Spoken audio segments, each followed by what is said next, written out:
everyone, and welcome back to another episode of the 1 Point Safety Show with myself, Scott Hartley, and my glorious co-host, Scouse Andy. How are you, mate? You all right?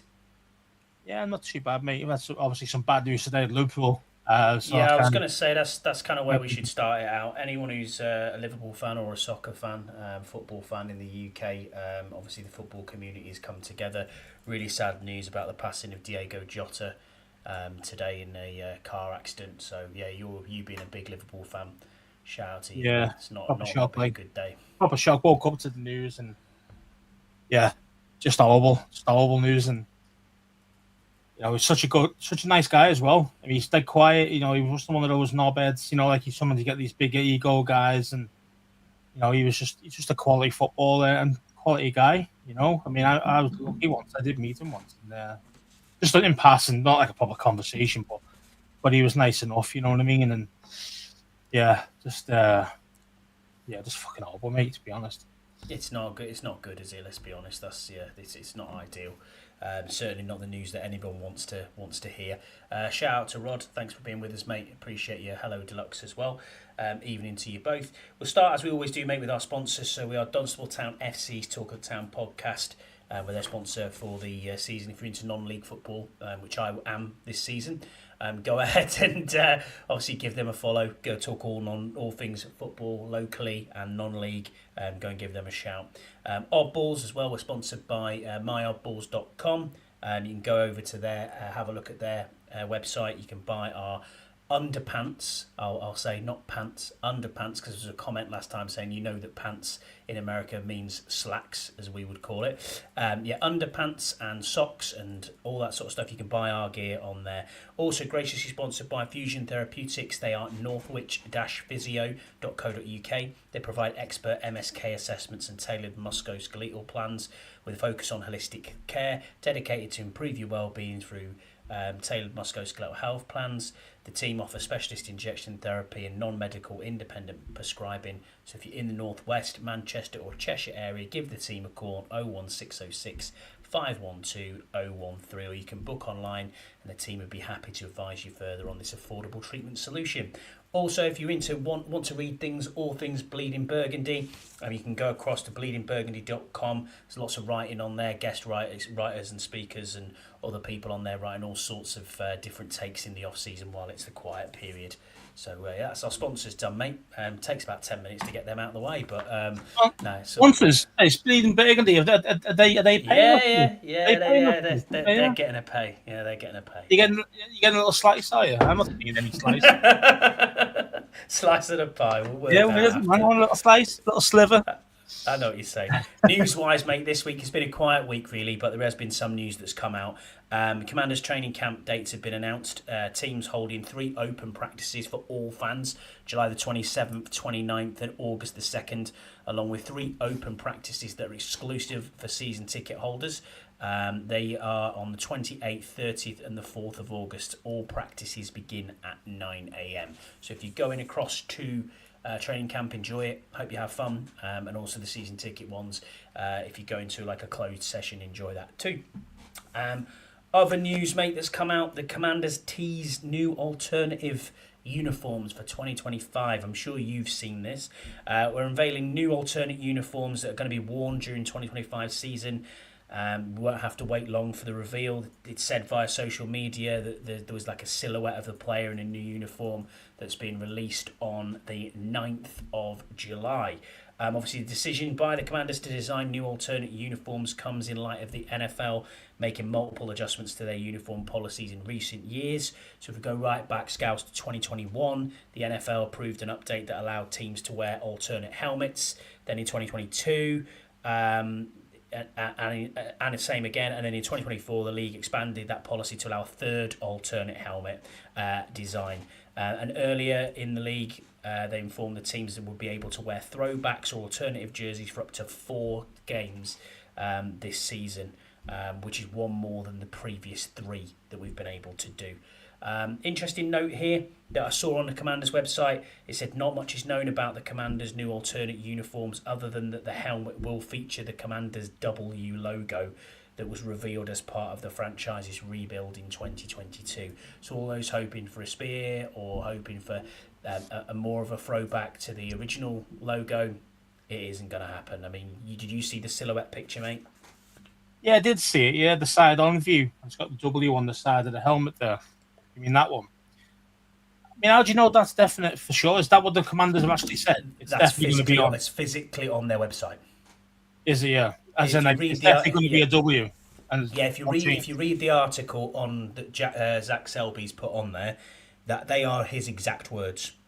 So what I've just read you are his exact words, which basically says, not much is known about the Commander's new alternative uniforms other than the the W helmet will staying feature the W. Yeah, I hate this, mate. I'm being honest, it's awful. Yeah. It is really an awful badge. I think you should put our logo on instead. That'd be better. Absolutely.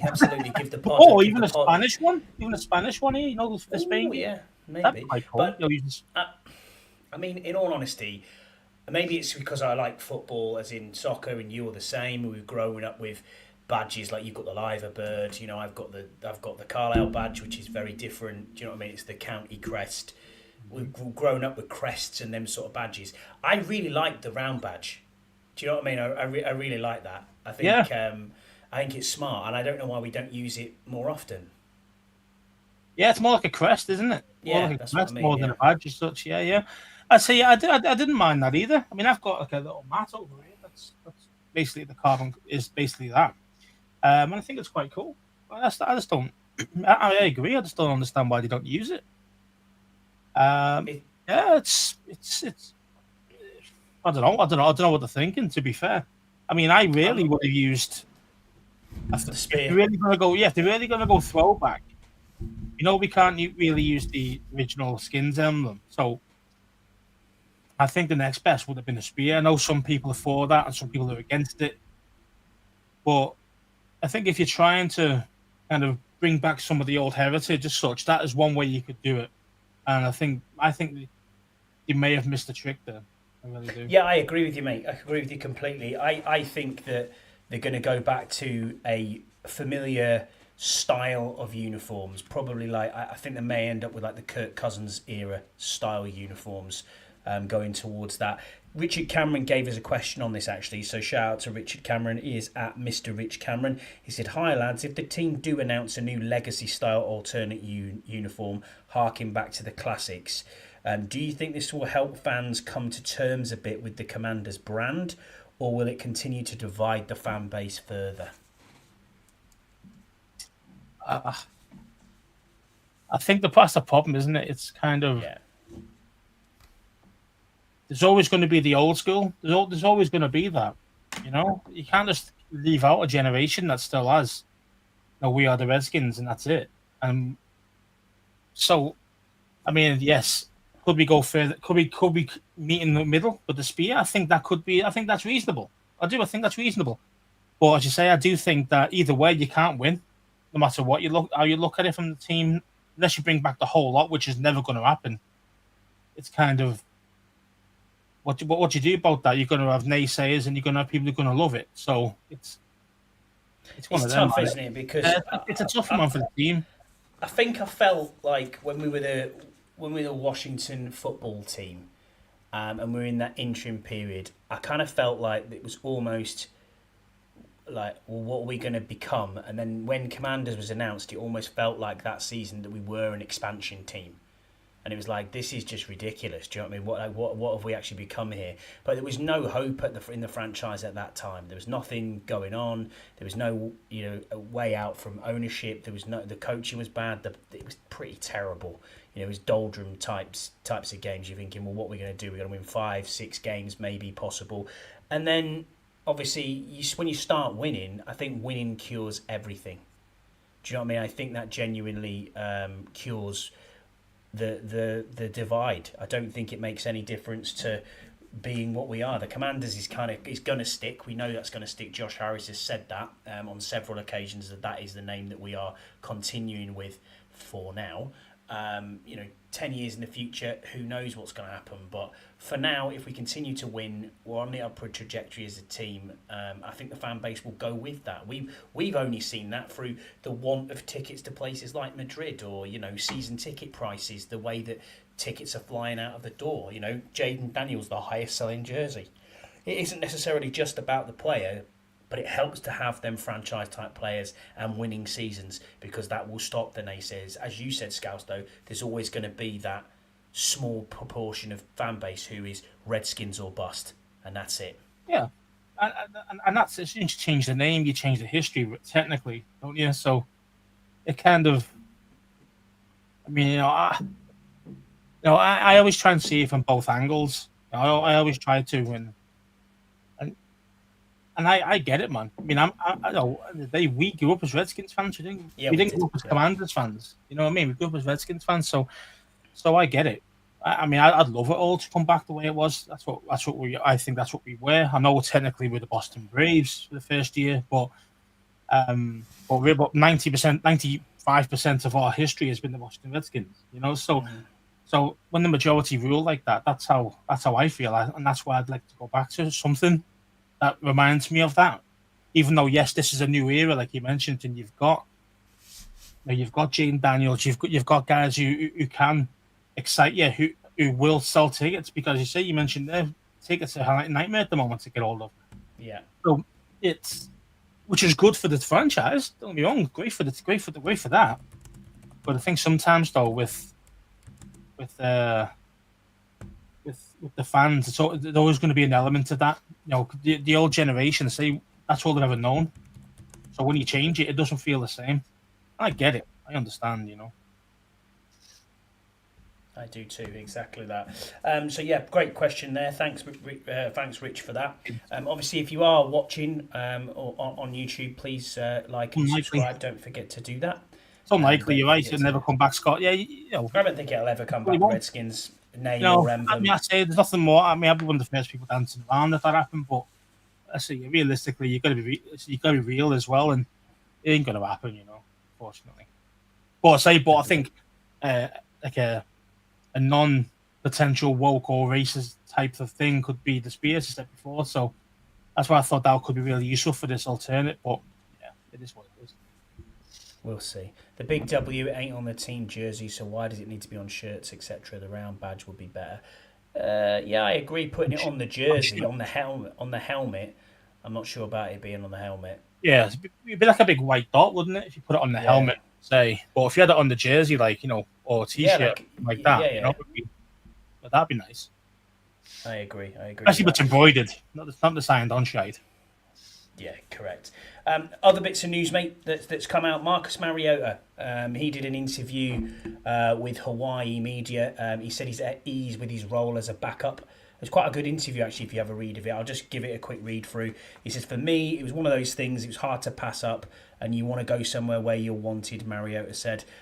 He also admitted that he wanted to be back for another year. He loves DQ and Cliff and the offense. And he said, for me, it was a no-brainer, which is great. He said, I stand here as in year 11. Very, very few people get an opportunity to do that. So I'm thankful every day of the ability to go to work, have fun, cut it loose, and be with such a great quarterback room. It makes it so much easier. He said, I'm having fun. I'm rolling with the punches. He said, if they need me, I'm ready to play. Otherwise, I'm here for Jay and just making sure he's playing the best of his ability. He said it was a really unique season for him last year because he felt like he was kind of reliving his career in a sense where I was trying to help guide him in this way and that way, where I've maybe made mistakes or where I would have been better. So it's kind of reliving that all over again. That experience was really fun for me, but actually really rewarding. And I have to say, someone like Jay, who is just an unbelievable dude off and on the field. Nice to hear. You know, that he's kind of almost accepted his fate. But when we needed him last year, he was decent. He stepped up, yeah. He was good. You know, there's no argument to that. And I think, yeah, even you mentioned it there. You know, he loves the DQ. He loves the Cliff Kingsbury offense. So I think it does suit him. So when he does get a chance to play, he will actually play quite well. It's just when he plays, when he won't play, and you know he understands that. He understands he's how old is he now? 32, something like that. Yeah, I think so. Something like that. But they're saying, at the same time, you know, when he's saying about I'm treading the path of Jaden, he literally tread that path. Number 2 overall pick, Heisman Trophy winner. You know what I mean? A franchise on your back when you went to the Titans, and it's like, shit, you know. So he's got the exact experience that Jaden needs. The exact experience. I mean, my only issue was when we first signed him, was he going to be like throw the toys out the pram type of guy? Because that's what he did at Atlanta. You know, and that quarterback Netflix documentary did him no favors no, whatsoever. He didn't. Did it? It didn't. You can see he wasn't happy there for whatever reason it was. He just wasn't happy over there. Did it? Yeah. So I mean, obviously, he found probably the right environment for himself, and that's why he's happy to stay second year, which is great. Yeah, he did mention the fans as well. In that interview, he said basically that he had heard that obviously it was a sleeping giant, and that during the 80s and the 90s it was unbelievable. And when when the team actually turns itself around, you'll see. And then he said, and then obviously halfway through the season, when he knew we were on a roll, he said you could see that the difference it makes. He said, especially in the playoffs, it was like unbelievable. And that we've got so many fans throughout the DMV, and that's nice to hear as well. Do you know what I mean? That someone like that comes in going, well, yeah, they haven't done anything in 25 years, but yeah, let's look at where we are. I think it's been a great signing, mate. And for a $2 million more than we paid him last year, I'm happy to pay that extra $2 million, mate. Yeah, for sure. I don't think the money was never really the big issue. Yeah, of course, it's a little bit expensive for a backup, sure. But at the end of the day, look at Chase Daniel, for example. This guy made about fucking $100 million over his career, and he was a backup for the whole career. So, who's the one with the big neck? Glennon, isn't it? Oh yeah, Mike Glennon. Yeah. I mean, mate, he's made about $60 million. It's like, yeah, but he started money in one contract, didn't he? And then he obviously was shite and went back to backup. But yeah, man, I mean, I'm happy with Mariota, and he's done a good job for us, and long may that continue. Agreed. I mean, Deluxe here says I was wrong about Mariota. Hold my hands up as well, mate. Ali Crow. I didn't want him to have anything. Well, I didn't want him because of the Atlanta problem. I thought he was going to be a problem like that for us. I thought he's going to get in the way of Jay, and he's going to be fucking all this. But he's been the exact opposite. So we've got to hold our hands up there really and say, nice one. I know. Last bit of news then, mate, and we'll spend a bit of time talking about this, is trade move talks. Now, Tom Pelissero and local, obviously, Pittsburgh journals have said that we are one of several teams talking to the Steelers about trading for TJ Watt. Now, this is following that news broke on a tweet from Adam Schefter on Monday, basically saying that talks for a new contract with Pittsburgh hadn't been going well, and that several teams are interested in trading for TJ Watt. The Washington Press has also picked up on this, and it looks like this is something that could be potentially a goer. I mean, we had a little chat offline yesterday about TJ Watt. What are your thoughts on potentially trading for TJ Watt, and what would you give up for him, Scouse? Well, I mean, TJ Watt. I mean, what a player to have on your team. If you get something like that over the line, I mean, that's amazing. Massive upgrade on what we've got. However, I mean, what would I give up for? I mean, you probably would have to go multiple firsts, being honest. And he's going to cost you. So? And he's going to cost you multiple. And he probably cost you multiple. Like, it's in like 35-40 mil a year as well. Yeah, I mean, so this is the problem you're going to get with TJ. I mean, to be fair, think about it. If you're Pittsburgh, what are you going to take for him? Because I wouldn't be taking less than a first, a minimum one first, and maybe even something else, like first and a second, or first and a third, something like that. Unless you're going to give me something real tangible as a player option. So, I mean, I've seen various mocks. We had a bit of a joke offline about would you trade Terry straight up for TJ Watt, plus maybe like a late pick swap or something like that. And then I was like, Scott G's just said it, Terry. Rod's just said it, Terry, and a pick. I mean, it does. Ideally, in the ideal world, you want Terry to sign the contract, and if you can trade for somebody like TJ Watt and get it over the line, then you are in absolute win now mode, and your team is that moves the needle, as you say, Scouse. That definitely does. Massively, but if you can get those two to sign deals, oh mate, yeah, definitely moves the needle. And this is why it's so difficult, because I think we tried to talk about this yesterday, didn't we? About Terry, yeah, and we did. Would you get rid of Terry? As you know, I love Terry to death. I think he's been our best receiver since he got there. To be honest, let's be honest here. And the first time he gets a first time of a quality quarterback, he breaks all records, and then all of a sudden it's, oh, we're not going to pay you now. We might trade to Pittsburgh along with whoever, and it's kind of like, the disrespect for Terry's still out there, man. And even the shows, even from this conversation that we're having right now, there's never been disrespect with it. So, I mean, would I? Of course. I mean, obviously, the perfect scenario is get both. Even if you've got to give away a couple of first rounders or whatever it takes, that for me, that I can deal with that.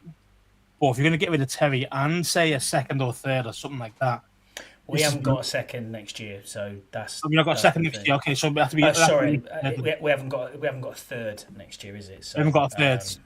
So the thing is, I mean, I'm always for trading for big upgrades. If it's a big upgrade, it can't just be a slightly better than what you've got. It's got to be, an extra level. Do you know what I mean? And TJ Watt's definitely that. I mean, compared to on one side, man, he's one of the best in the league, man. One of the best in the league, and he's in his prime. Prime years. It'd be a great signing. Be a great signing, get him. I mean, I'm looking at that and I'm thinking, if I was Pittsburgh, I probably wouldn't say yes. I'd just take a first, and that's it. Do you know what I mean? Because that's going to be tough, especially if you want to be thinking to yourself, where are you going to be picking? If you're going to be in the late 20s, what are you going to get with that? Because I always said that to you. If you're in the late 20s, how do you replace Terry with a pick in the late 20s? Are you going to get a receiver as good a quality as potentially him, plus that person's a rookie, or are you going to get an edge rusher that's as good as TJ Watt? You're not. You're not going to get TJ Watt. You're not getting a TJ Watt in the draft. Very rare. Those guys come out. I know. Very rare. So what do you? And they're normally top 5 picks. Let's be fair. Yeah, exactly. They're not. Yeah, very rare. You've seen an elite edge rusher kind of low down in the first. So unless there's red flags, unless there's some red flags on players that end up turning their life around or whatever. But what do you do with? I mean, what do I do? I mean, first of all, I'm asking what they actually want. Yeah, I'm asking what they actually want. I mean, do they want another wide receiver? I mean, they just paid DK. You could just got Rodgers in. These guys, I mean, I know Rodgers are quite cheap now, but it's still a lot of money being spent on that offense. So it's kind of like, what do they actually want? Do they want another receiver? And if they do, or if Terry is the guy that they really want, say Terry on something, I'd have to listen to it. I'd have to listen to it because TJ Watt would make a big difference in this team. But then the flip side is, if Terry goes this season, you've got no wide receiver one. That's what we were talking about. And that's huge, man. That's huge. How many teams can go all the way with no wide receiver one? And don't tell me Debo can be it. He isn't. He isn't a wide receiver one. Jalen, what's his name? Jalen, the speedster. Jalen Lane.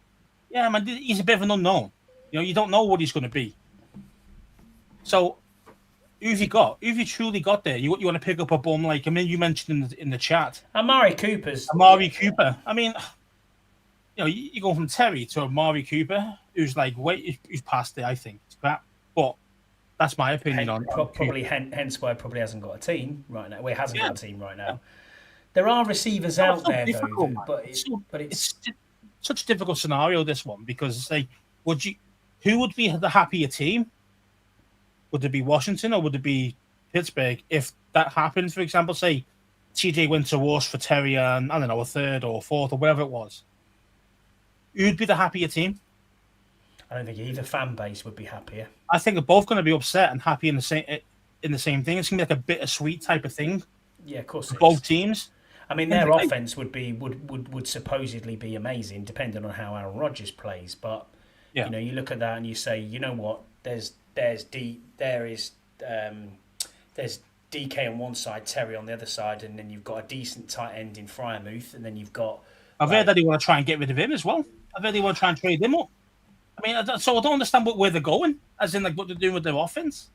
I have no idea. It's weird, man. It's weird what they're trying to do. Maybe they're trying to make room here, or what? I don't know. Maybe they're trying to make room for Alan Lazard. You know what I mean?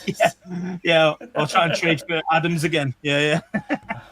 Well, Adams has just gone to the Rams, hasn't he? Oh, has he? Okay. Yeah. That might trade for him. Who knows? 7th rounder, trade up for it.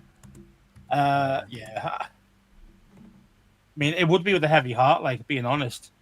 100%. But the other thing to play kind of almost not play devil's advocate, but to look at like what we've got and where we're lacking, it's clearly in the edge department. But at the same time, we have a lot of contracts that are coming up that if players play well this season, we're going to struggle to pay every single person here. We're already talking, and we've been talking about most of the off-season about Terry's contract, which is it 30 mil, is it 35 mil, is it, who knows? TJ Watt's going to want at least something similar to that, 35 plus.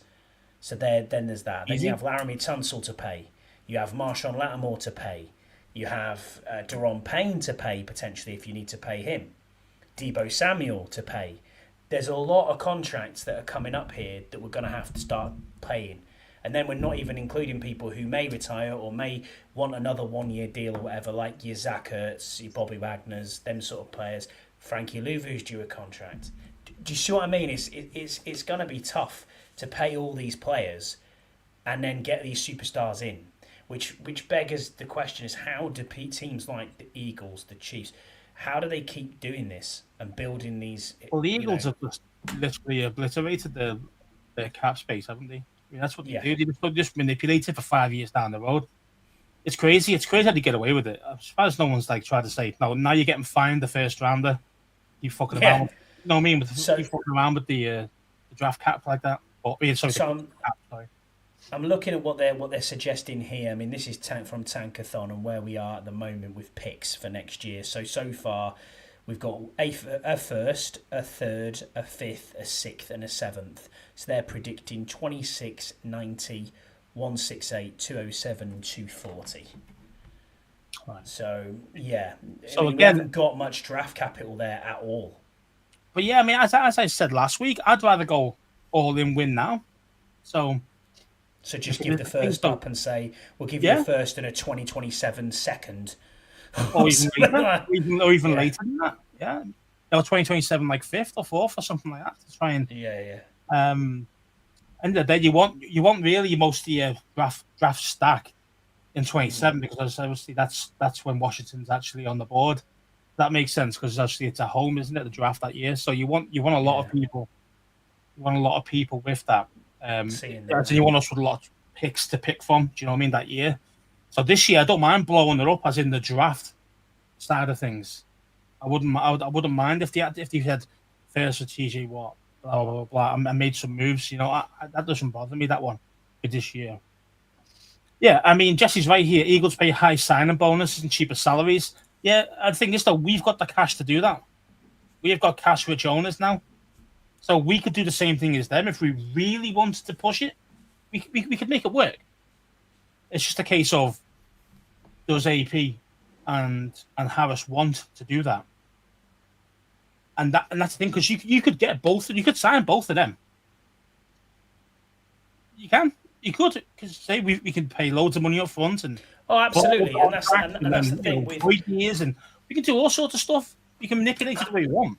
I can't remember who it was. It was one of these. Do you want to do it though?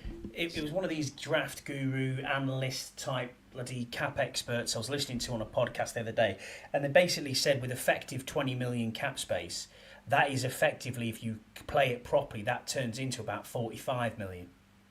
And it's like, okay, because of the way that you can manipulate the salary around paying signing bonuses and paying out in cash terms rather than paying it against the contract, and also because you're going to lower the cap hit for this year off the player that you're going to sign on to another contract. So we could do that with both TJ and Terry. I mean, imagine if you could get TJ and Terry over the line. That pretty much, I would think we'd go into it quite favourably.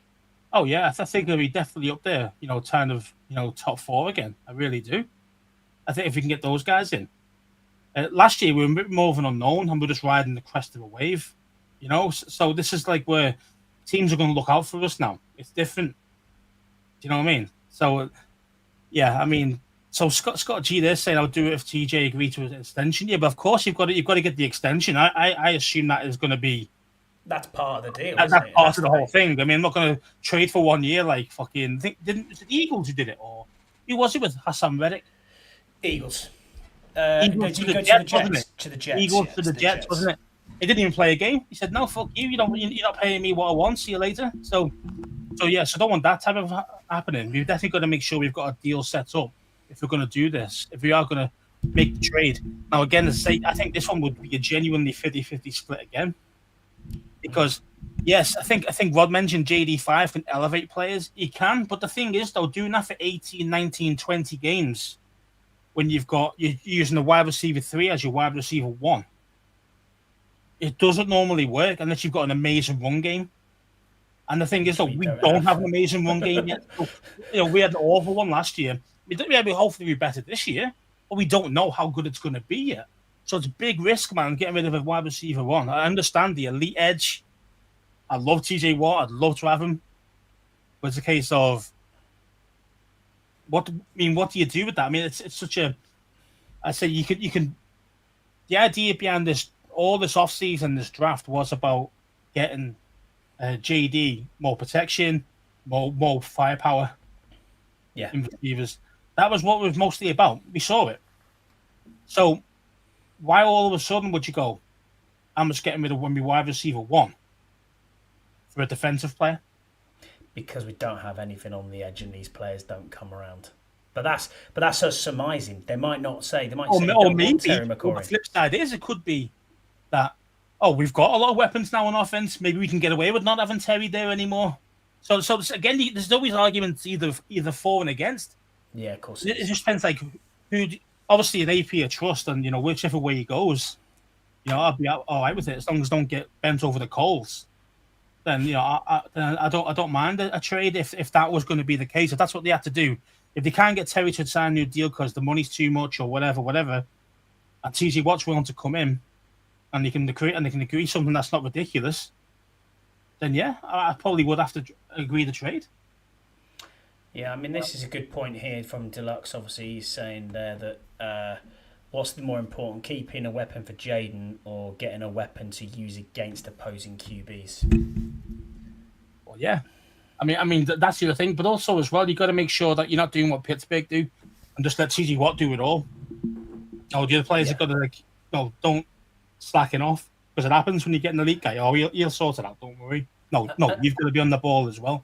And does it mean would that mean though that there's also there's also a complete change in philosophy then if you do bring in a TJ Watt? Because obviously all off season we've been looking at saying elephant edge, bigger guys in, pressure up from the centre, interior pressure. That's kind of where we're going on defence. Set the edge, set the run.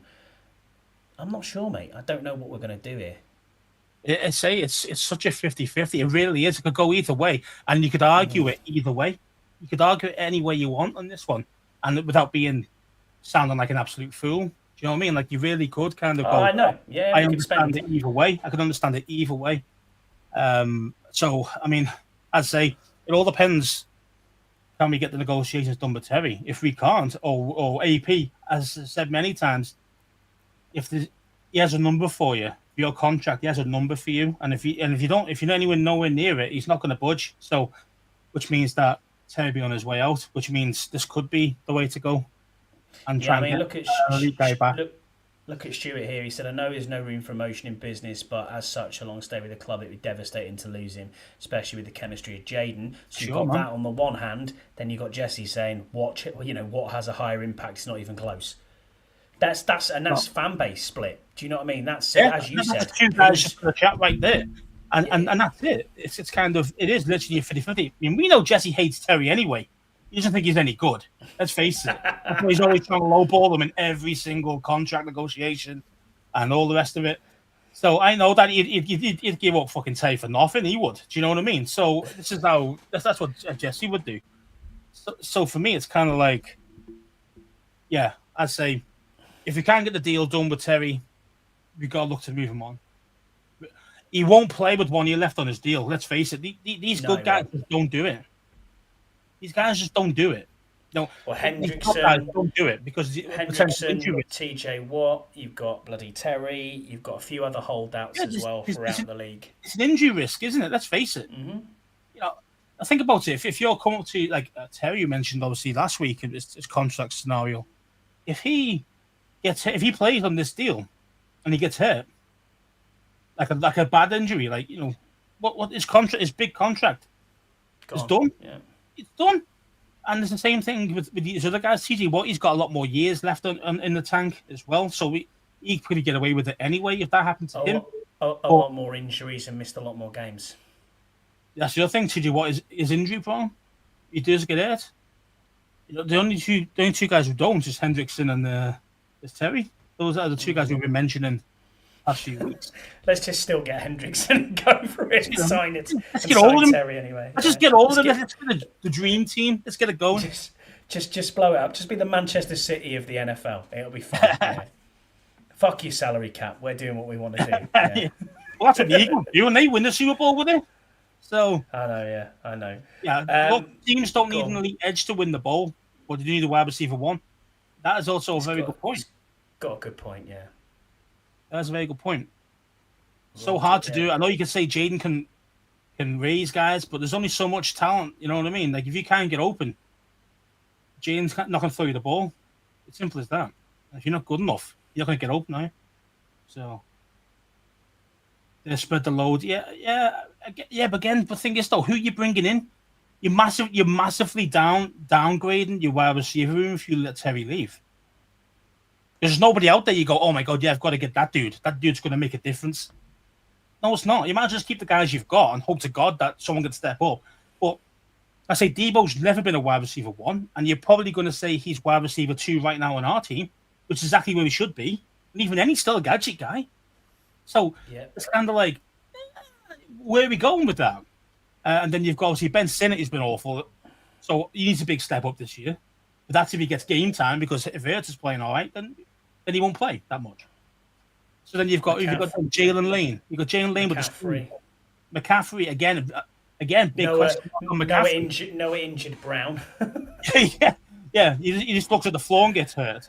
So this Michael Gallup injured again. So these are the problems you see. Can you rely on those guys? If you take Terry out of the equation completely, and you look at that kind of wide receiver room, and you go, deep down, could I go 20 games with this crew?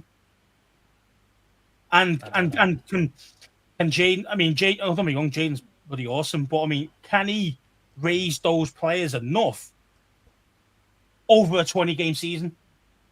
Not just 1 or 2 games where you can get away with it once in a while, or one guy might step up that you never see. Like the Army Brown, for example, in the playoffs, last season.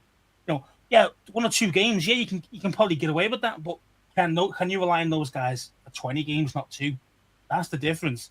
And most of the good, the kind of bang average players, or just average kind of receivers, they get found out after a couple of games. See what I mean? So, and this is why it's so difficult. That's so much pressure on Jaden, even though you've kind of retooled the offense. You've improved the line. You've got some receivers. But it's kind of like, and you got a running back and stuff like that. And now it's like, oh, wait there a minute. Now all of a sudden you take away that wide receiver one, that puts a lot more strain on him straight away. It's huge, man.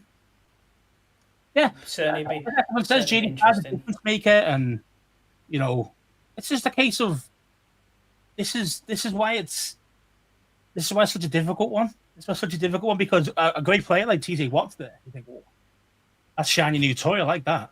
I know, yeah. That's it, yeah, I like that. But it's kind of like, well, it's like, do we you lose Ted for it? Do you want the iPhone 16 or do you want the 16 Pro Max? Yeah. Let's have both. Yeah, exactly. You're greedy. Exactly. You're both, wouldn't you? See what I mean? So it's one of them things, man. It's a difficult one, man. So let's just see. I don't hate Terry. Come on, lad. You do, lad. You hate Terry, man. I don't think you hate him, but I think you're probably right, Scott. I don't think Pittsburgh in the end will trade TJ Watt. I think there'd be a riot if that happened. I really do. Well, this is it, isn't it? I know it's only ifs and buts, like everything else in off season, but it's kind of, would you do it? Me personally, would I do it?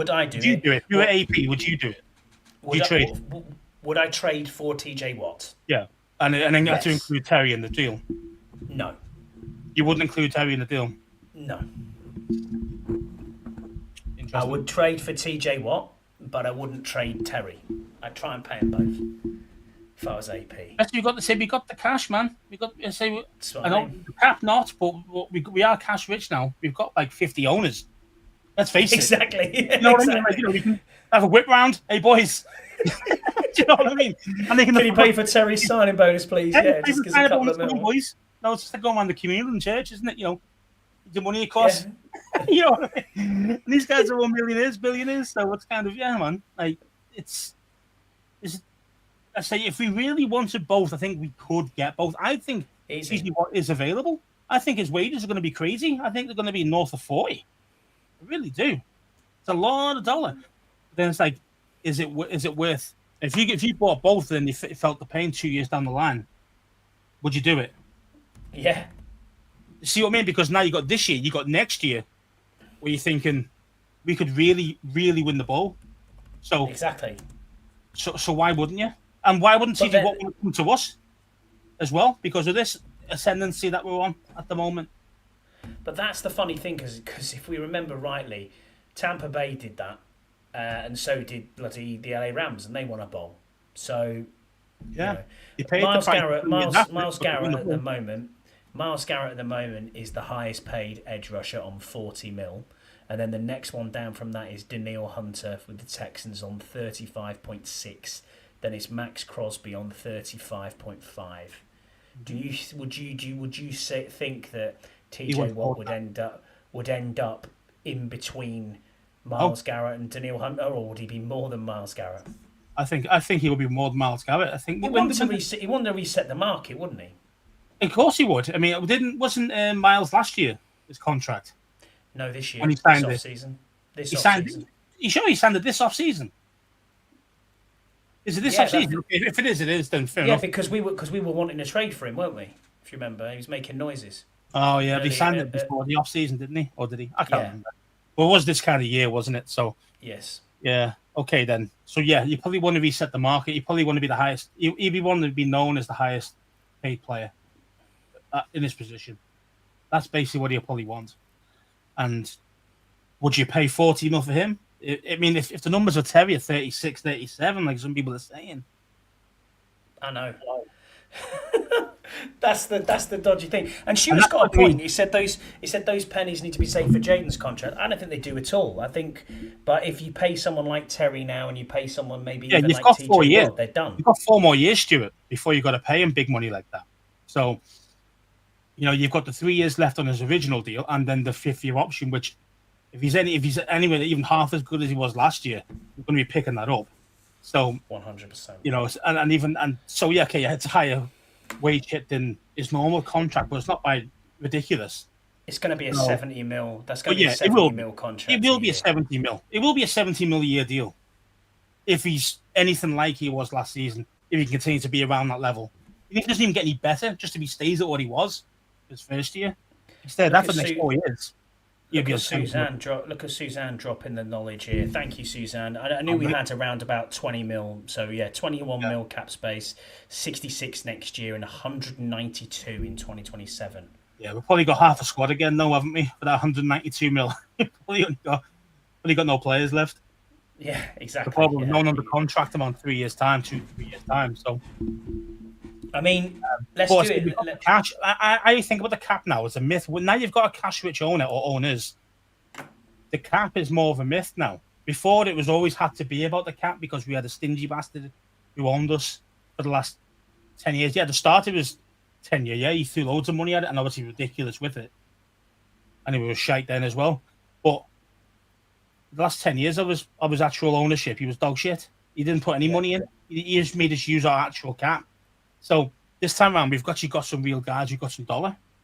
We've got some actual liquidity. So I'd be going all over it, man. I'd be going, let's just go all in. And all in means like 3-year deals for these two guys. Because say we've got 4 years left on the Jaden. We've got to do all this now. Because when Jaden is on the 70 million a year in 4 years, whoever it is, then we won't be able to afford half of this. And we're going to be back down to a bang average squad. So we've got to do it right now. If we want to be genuine, we've got to go all in. Which means your engine will be, two. What's that? It means your window, if you like, for Super Bowl is probably the next 2 seasons. Yeah, 2 to 3 years. Possibly That's 3. That's what we've got. I mean, I say you can probably potentially do it on Jaden's 5th-year option, potentially, but by then you probably would have signed him on a new deal, even though it You'd only hope so. starts after that. But again, there's ways and means of doing it. I mean, look at your boy over at the Jags. He got signed for 3 years, didn't he? Trevor Lawrence. Trevor It's Lawrence. not my boy. 55 million, yeah. Oh boy. So, and obviously they can spread that out over those next 4, 5, 6 years that they've signed them up for. You see what I mean? So that's why it makes it a little bit easier. If you know he's your man, you know he's going to be the guy, then you might even do it earlier. But yeah, Rod mentions here, do you value AP? Or sorry, do you think AP values Terry at 36 mil? What do you think? I think he values it. He values him lower than that. I think he values him at around 30, 32. I agree. I think he is around that kind of 30, 32 mark. That's where I think AP is going to be at. And even then, he's probably thinking that's high. Just so you know what I mean? Because Terry's probably looking for about 34, 35. You see, you probably want to be right up there. Okay, you might not be like, JJ or Chase and all that, but just, you probably want to be that top 5 kind of guy. You know what I mean? Which he thinks he probably is a top 5 receiver. So he probably wants to be paid like a top 5 receiver. So, which is probably about 35, 36 mil a year, isn't it? Probably. I don't know the numbers per se for the receivers, but it's about that. So, well, JJ's on 35, isn't he? Oh, is he? JJ 35. Yeah. So that'd be a bit mad if like he was getting paid more than JJ. Being honest, but yeah, it's one of them. And yeah, you're right. You're right, Suzanne. There's always ways to circumvent the cap. It's exactly right, man. If you got cash, you can pay it up front load things, void years on the end because you've already done things up front. You can do what you want, really. To be honest, if you've got the money. Yeah, so Scouts, the top 5 receivers at the moment, you've got Jamar Chase, who's just signed his new deal, is on 40.25. JJ is on 35. CD Lamb's on 34. Metcalf is on 33. AJ Brown is on 32. Then in 6th, you have Amon-Ra St. Brown on just over 30 million. Now, again, St. Brown signed his deal when? 2 years ago? Million. He probably signed his about 2 years ago, St. Brown. So... Yeah. And he's younger than Terry. So again, yeah, I mean, Suzanne mentions it as well. His age is a stickler. It probably is. Of course it is. If he was 27, he probably would get paid DK money, 33. Easy. Unfortunately, he is going to be 30. You've got to take it into consideration, especially when you're paying that kind of numbers. But it's still it's a hard one, man. It's a hard man. Would I pay him? I love the guy, so I'd pay him, but. Not more than 35 personally, because obviously even that's pushing. I don't think he's better than JJ, even though his contract is up now rather than JJ's last year. You know what I mean? I know contracts go up every year from the previous guy. I get it, but it's it's a tough one. That man, that's a tough one. It is. Well, each week in the off season, we're trying to do the AP is coming in around 26. Come on, bro. Yeah, and Rod, more than 33, no more than DK 33. I think that's about right. I agree. I think that's about right. I'd say at the most. I don't want to be paying him more than 33 a year, but being honest. Exactly. Well, as we should do every week now in the off season, we're going to have a good look and an overview, a deep dive into one of the position groups. And this week we're going to start with the O-line. We currently have 15 O-linemen. I'll let you read Stuart's that's Stuart first. The 50 option hopefully won't come into it if he's as good as he is. Look, do you want to get a longer team deal? Of course. Absolutely. But he's still going to take the 50 option either way, because even with an extension, you're still going to use the 50 option. Why? Because it's going to be cheaper than trying to buy him with a full-on proper contract after that, if that makes sense. So, number 2 overall pick, I think he gets something about 26 or 36 mil over his 4 years, something like that. Which is obviously very low. The 50 option would be like 1.5 times this last year of his deal. So that would be maybe like 18 or 20 or something like that for that 50 option. And then after that, that's when you're going to start paying him the 60, 70 mil a year jobs. So you're still going to exercise the 50 option anyway, but you might just use it as an overall extension, but using that as part of the actual cash. Does that make sense? So that 50 option will be cheaper than actually his next 4 years that you're probably going to put a 5-year extension on him or whatever it is. Yeah. So you're still going to use the 50-year option, Stuart, either way. So looking at like if you structure it, depending on how you want to do the cap, as Suzanne said, as you said as well. I mean, I'm looking at the example of Trevor Lawrence's contract now. Everyone's going, oh man, he's on 55 million average a year salary. Yes, he is on 55 million a year average salary, but that 50 million base salary doesn't actually kick in till 2029. Who's that for? Trevor Lawrence. So even going into this season, he has got a 2 million base salary, 7.5 signing bonus, 7 million option, 500 workout. His cap hit's only 17 mil. Yeah. His cap hit the following year is 24. His cap hit the following year after that is 35. Exactly. Then it goes mad, 47, and then you've got an out. Then you've got 50, 70, whatever else. 50, 50 and 53. And it's because you're probably going to try and renegotiate at that point. If he's playing great, you might let him keep it. If he's not, then you would probably cut him or try and negotiate him on a lower deal. And this is you're right, Stuart, as well. You can get ahead of. You can after the quarterback's third year, you can actually offer him an extension. But the thing is, though, you're still going to incorporate a 5th-year option. It won't technically be called a 5th-year option, but it'll be incorporated into it because what they'll say is, well, we'll exercise that at that point, and it'll be worth so much money per year in 2 years' time. You know what I mean? You obviously got to do the numbers and all that, but there is obviously that will still be part of it. That'll still be part of his new extension. As you mentioned there with your guy, it doesn't really kick in properly until it's after his 5th year. See what I mean? So, and that's the same thing with this, is that, you can extend him, but you're still going to have his last 4th year on his rookie deal. Then you're going to have the 5th-year option up, and then his big dollar that comes in after that. Now, again, when you extend after 3 years, yes, of course, you could front load it, maybe give a massive signing bonus or whatever you want to do. But either way, you're still going to incorporate the 5th-year option. If that makes sense, even if it isn't technically a 5th-year option. Yeah, it's all incorporated.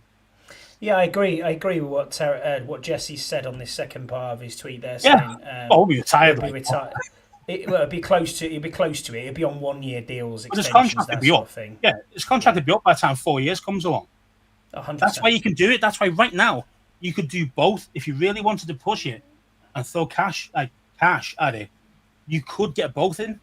You could do it if you wanted to, but because by that time those contracts would be on the way out, or you renegotiate anyway. By the time Jaden's coming in the 4 years. Yeah, agreed. Well, we'll get into fan questions, mate. We won't do the overview of the offensive line. We'll do that next week. Yeah, 100%. It gives us something to speak about, and these fan questions are good, so I'm going to get through them. So Yam was our first fan question. He said, what are some different options, plays, or performances that you'd like to see Cliff and the offense try and pursue this season, such as shotgun, more under center, more trick plays, etc.? He says he wants to see more 2-back sets. Don't disagree with you at all, Yam. I think I want to see more 2-back sets. I want to see more plays out of the tight ends. I want to see a bit more from shotgun as well. I agree with that completely. What are your thoughts on it? Yeah, I'd like to see a couple. I'd like to see that as well. I'd also like to see actually, our O-line actually block, and don't have to have 2 tight ends on the field every time. Yeah, exactly. I'd like to see something a bit different there as well. So, I mean, as in like, I don't want to see any fucking handoffs from the shotgun. I don't want to see none of that crap. I want to see, Jaden under center, giving the ball off. I want to see a bit more play action as well. We did do a bit of that, and then we kind of left it just to JD to do his own thing. Yeah. Because obviously our run game just fell apart, so play action wasn't going to work. So I'd like to see a bit more play action as well. I think we're going to see more of that with Debo being in there, more gadgety anyway. We're going to see a lot more motion, I think, as well, because I think that's not what we haven't used motion very well. Even though we have Jaden there, we weren't very good at actually using motion and trying to confuse the defensive line and look and go, what are they actually playing here? It's always been quite obvious, I've thought, as what we are going to do. Almost last year, it looked like we knew JD was amazing, but it was like when the play is going to go off script or it's going to break down slightly, there was no confidence in that offensive line after a certain amount of time. JD is going to tuck it and run.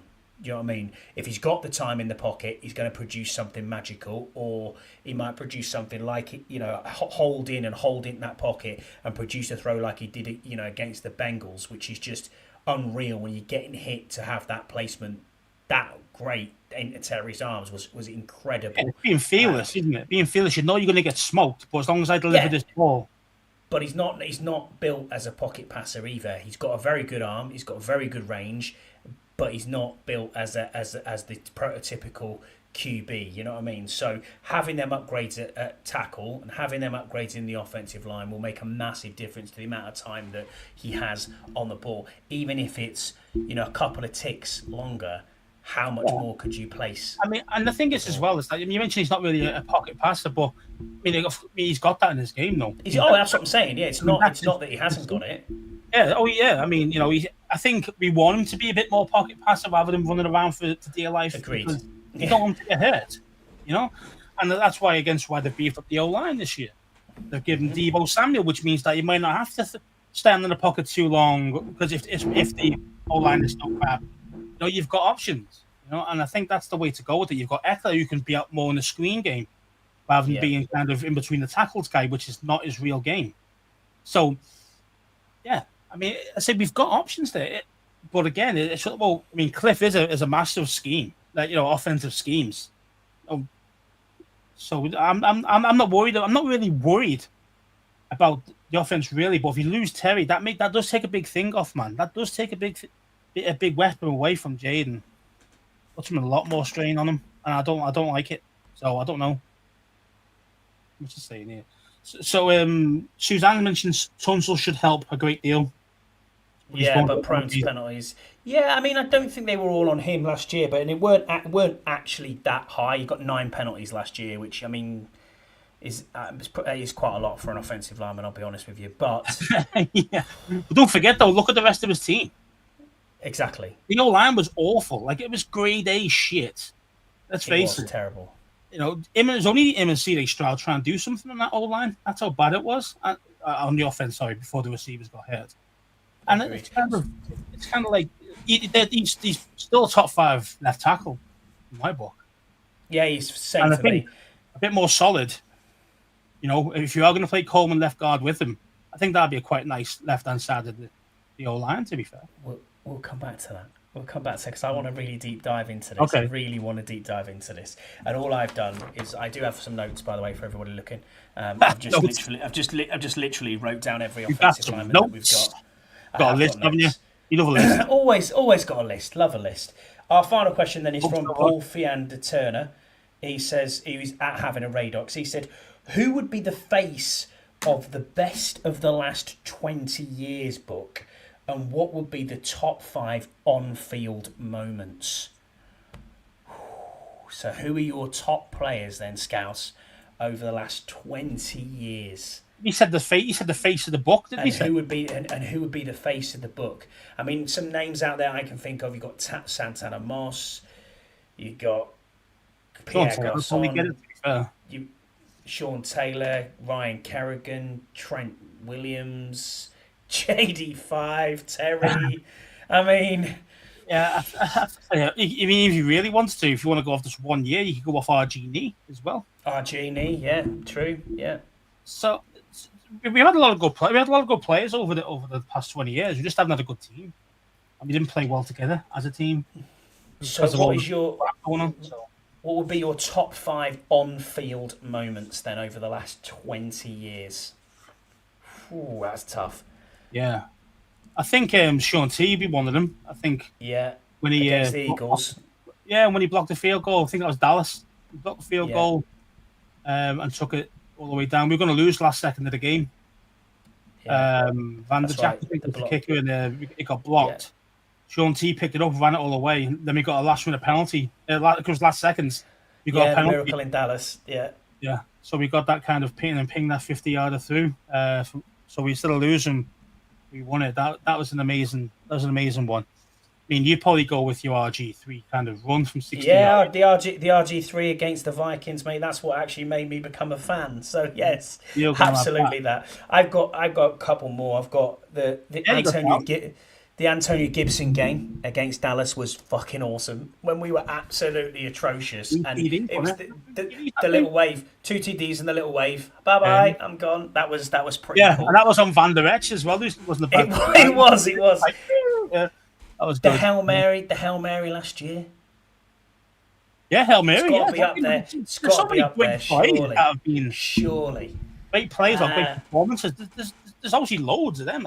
I mean, I would for completeness and for a complete and utter dominant performance that you were not expecting at all would be Detroit last year. To get to in the divisional round, to get to the championship game, that was an incredible game. That is one of the best games I've ever seen. I still go back and try and watch it in full on YouTube now to look back at it. It's still on my playlist on the TV. But in all honesty, for completeness and how we played, all phases of and facets of that team was pretty much incredible football from the time going. I didn't give us a prayer. You didn't give us a prayer. Let's be honest. None of us did. Of course I did. I was saying they were 40. That's what I said. Yeah. I'll go back and rewatch that podcast, mate, because I know 100% you didn't say that, and neither did I. But for completeness, just on every facet, we were unbelievable that night. But yeah, I mean, Sean T against the Packers, that was incredible as well. CPTD first play, Paul. Yeah, why not? I mean, there is that one too. Clinton Portis, what a player. Yeah, I mean, let me look at the. You can even go with. It's got to be Ryan Kerrigan behind you, and it surely he's got to be the player of the last 20 years. Kerrigan there, yeah. I mean, Kerrigan 91.5 sacks, bro. He's definitely going to be in the. He's definitely on. I'd say he's in the top 5 players of all time. Yeah, you got to put him as sacks. Just from his sacks alone. Yeah, you got to put him up there. I mean, yeah, you got some. I mean, we've had some fantastic players though. You're looking at your top 5. You're looking at your top 5 players. Of all time. We've got guys who we've never even watched, and but you just look off the stats and you go, "Oh my god, this guy's amazing." Yeah, exactly. And guys we've not even watched. I mean, like this guy's 1930 or the guy behind me up there, Sammy Baugh. Yeah, Sammy Baugh. I mean, our first Hall of Fame guy, and he played 3 different positions, and he was it's just kind of like, "What are we doing with him?" And it wasn't all just offense either. You play corner as well. So Trent Williams slapping up Richard Sherman. That's always one for me nice. as well. Always nice, a big moment. Yeah, I mean, there's so many guys that you put on, like your Mount Rushmore 5. I know Rushmore's a bit less, but your top 5 players of all time. Oh yeah. Yeah. But yeah, what a great question, Paul. I mean, the looks, people sleep on Sonny as well. Sonny was a great quarterback. Agreed. Yeah, agreed. Wiggins, Manley, yeah. Got things to all 3 of them guys actually. Theismann, you've got like Theismann, yeah. I mean, I wouldn't call him a top 5 overall. No, but people sleep on him still. Doug as well, man. You know what I mean? So yeah, I mean, even with Doug, I mean, he was only phenomenal in that Super Bowl. But I mean, he wasn't amazing whole career. was he elite? He wasn't. No, he wasn't elite. I mean, let's be honest. No. What else have we got? What else you can go off? There's something. Champ Bailey was a great player. I know we only had him for a few years. Yeah. He was a great player. I mean, he stayed with us. You probably would be on there. You probably would be on our top 5. Even Adrian Peterson, when he was like done, pretty much. Even when he was here, there was a couple of times you were like, 90 yards. Wow. He took off. That's what I'm saying. Yeah, I know. Yeah. It's kind of like unbelievable, unbelievable. Like taking you back to the Packers Monday night game on 83. Yeah, dude, I wasn't even born. No, cheers, Paul. I'm sorry, mate. Depending on what month that was, whether I'd be born or not, I don't know. If it was later than November, then yeah, it'd be all right. Yeah. Oh yeah. Well, yeah. Not even mentioned me yet. Darryl Green. Not even mentioned. Incredible. I mean, incredible. I mean, come on now. Career, man. I mean, how can you forget someone like that? It's the same. We've had some fantastic players, man. Chris Samuels is a great player as well. Do you know what I mean? So you think to yourself, hang on a minute. We've been blessed yeah. with great left tackles. We really We have. have. We really have. Yeah, let's be honest. Trent and before that we had Samuels and Samuels. Yeah, man, we had some quality dudes. we really We did. have, man. We had some great players over the years. We've also had some shite as well, like Nick Gates. Who's your top 5 of the worst players? Who's your top 5? Of the Oh worst? my god, the top 5 worst players. Troy Akby's got to be on there. Troy Apke. How on Apke. earth did he have? He must have dirt on somebody. That boy, I tell you. What else is there? Well, who else? I mean, Scott G was it? Sorry, Scott G. Sorry was to go back a bit further. Sorry to go back a bit further there. Yeah, I know it was in the last 20 years, but I know what you're saying. We went a bit old school there. Went all the way down all the time. Who else would you say is absolutely atrocious in the last 5 years? Then that's hard. That's the best players of all last 5 years. No, the worst players. Worst players of all last 5 years. Ainsworth's obviously, yeah. Forbes. Would you say he's that Walker from last year? Corner. Ooh. I mean, you're gonna have a guy who kind of played. You can't just pick the shittest guy on the squad. I know what you mean. What, you know what I mean? Because he's shit. Yeah, he's shit. That's why he's number 50 on the squad. Yeah. Well, people who had games. John Bostic. Overrated him, bro. Wow, John Bostic with himself. Yeah, I mean, Nick Gates was shocking. Oh, he was the guy who went to Green Bay and played well. He played for us 1 year. Preston Smith. Linebacker. Jamin Davis. No. There was a guy. He came from Seattle. Oh, no idea. I'm gonna lose it now. No idea. What's his name? He played for 1 year with us and then went somewhere else. He was really good. Well, supposedly good. He was that good, Scouse. I can't remember who he is. That's what I'm saying. That's how bad he was for us. Exactly. That's it. Jesse Barton. Oh yeah, Cody Barton. He's at the Broncos now. He's had 2 very good seasons. Yeah, so saying that people say, "Oh, you played well for them." Yeah, but he's God's shit for us. Cody Barton. There you go. There's a player. Yeah. Ainsworth, he's probably the number 1. He's got to be the number 1. He's got to be the number 1. Yeah, exactly, Deluxe. I'm waiting for it. Da, da, da, da, da, da. Wiley. Andrew Wiley's biggest fan. Yeah. He's definitely on there. He's definitely in the top 5. He can't be in the top 5 of the worst players. Players we play all the time. Yeah, 100%. Yeah, Nick Gates is by he didn't play all far the time. away He was worse the than bench. He him. was a reserve player. No. He's a reserve Starter. player, Gates. Or even for the Giants, he was more of a backup. Allegretti's I'm not playing Allegretti, even though he's just as bad.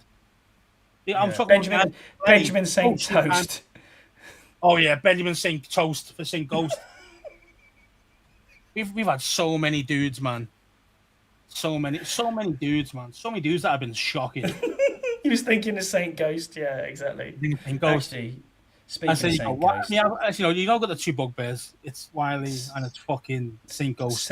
Speaking of St. Ghost. What's going on, everyone? It's Benjamin St. Juice, defensive back for the Washington Commanders, a.k.a. St. Ghost. And I'm here with a 1 point. St. Ghost. Yeah. Anyway, I'll never forget that, but there you go. Yeah, man. Happy days. Archuleta. He was fucking awful as well. Oh, yeah. Wow. There's some. Maybe that's the same, man. Rod says Carson Wentz. I'll give you a Carson Wentz and raise you Ryan Fitzpatrick. Broke his hip on a water slide. Played the first quarter now for the season. Cheers, bro. It's ridiculous, wasn't it? But there you go. Yeah, ridiculous. Well played us for 10 million needed. Cheers for that. Yeah, man. I mean, to be fair, we'll probably be here longer. Remember how many bad players you've had? Yeah, true. And we've had some great players as well. So John Bostic's right up there. Who is the other really old old linebacker? But he played with Bostic. He's about 40. Who was the other linebacker? White linebacker played with John Bostic. Oh my God, you used to hate him as well. I met him, Bakari Rambo. Oh, mate. Bakari Rambo, yeah. Oh wow. Now we're going back. Yeah. Bakari Grimbo, tell you that. Fucking shocking. Oh man, there's so many dudes, man. There is. I don't know you're on about though. Maybe the linebacker who was 40. No, he wasn't. He wasn't 40. He's probably like in his 30s, but played in the middle with John Bostic. I'll have to go back and look. Played a lot on special teams as well. But We've had some shite. We've had some shite at linebacker. I'm not going to lie. yeah, we have. We absolutely have. That's true. Someone in the chat points that out to me. I cannot remember his name for the life of me. But anyway, there it is. What it is. I mean, any kicker as well. I think further up. Yes, someone said any kicker. All the kickers. Yeah, exactly, man. Mayo. There he is. Oh, David Mayo. David Mayo. Wow, there he is. Oh, David Mayo. He was about as good as Mayo as well. But there you go. It is what it is. Yeah, it's a bit harsh, Josh Norman. I mean, he wasn't the best for us, but he was all right. I thought he was all right. Not for us, but before he left Carolina. Chris Blewett. Yeah, no joke. Yeah, no joke. Yeah. What was he called? Gilbert. Was he called Gilbert? The quarterback. Yeah, Gilbert. Gilbert Grape. Oh my God, bro. Yeah. I mean, okay, we got this guy off the couch. I get it, but damn, some bad dudes, man. Bad dudes. Funny though. Funny talking about them. It is when you look back now and you think, hang on a minute, I've now got a linebacking core of Frankie Louvu and Bobby Wagner, and then we've got two linebackers from the draft as well, and it's like, hang on a minute, who did we have before? Mayo and Bostic. Wow. Oh yeah, absolute boss. These two. Yeah, Freddie Davis and Malcolm Kelly. Yeah, 100%. I mean, Fred Davis would have been good if it wasn't for his fucking smoking weed all the time. That's a problem with Fred Davis. But he got banned half the time, didn't he? He did have some speed. He was actually all right, but he's never in the field. There should be a curve based on salary. I like that. Wow. Haynes was at number one. $100 million deal fucking 20 odd years ago, whatever it was. Yeah, I mean, that's probably the worst piece of business I've ever seen anyone do. Ever. In any team, sport, contracts. Albert Hainsworth, nightmare, bro. Yeah. Oh, well, yeah. just about Thomas as well. Devin Thomas. Yeah, that was a big one as well. That was burst. a big one. That's so who was the first round wide receiver that was absolutely garbage as well? Besides the ones that they've mentioned about like Devin Thomas and Malcolm Kelly. No. It wasn't that long. It wasn't that long ago either. Josh Dotson. Dotson. Yeah. Dotsons, both of them. Dotson and Doxson, both terrible. Yeah, I'll give you that. Yeah, Doxson. Yeah, that's the one. Awful. Wow. Awful. Just there you go. Yeah.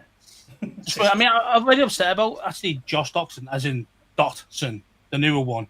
John. About that they didn't cut it, but shame of that one. I know. So many bad dudes. Exactly right. All right, Scouts, that just about does us, mate. Anything else you want to add, buddy?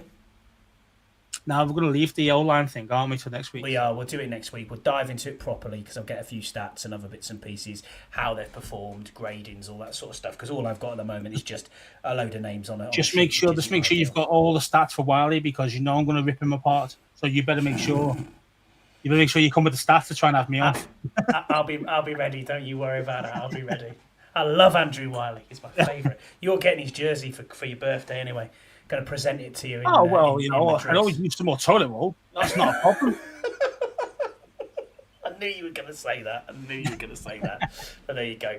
All right. I'll let you get on. Thanks very much, mate. I will speak to you soon. Ciao, Stiggy.